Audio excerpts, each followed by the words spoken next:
So guys, ito yung part 2. Ito pala ang nagagawa ng bakla mo. Yung dito sa kabila. So, tara na, bakla. So guys, ito hindi makaparehas yung kamay. Hindi maayos tayo. Kaya ganyan na lang yan. Yan, so, tapusin na natin. So, gawin na natin. Color. Pink and black. Tapusin natin. Yan, nakabit ko na. Tapos, black.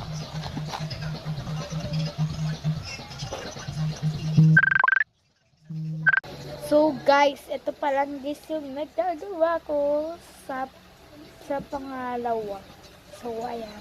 Ayan siya. Luluktok ata yan dito eh. So wait. Tumawag kasi mami ko kanina kaya na-stop. So comment kayo para part 3 pag natapos ko.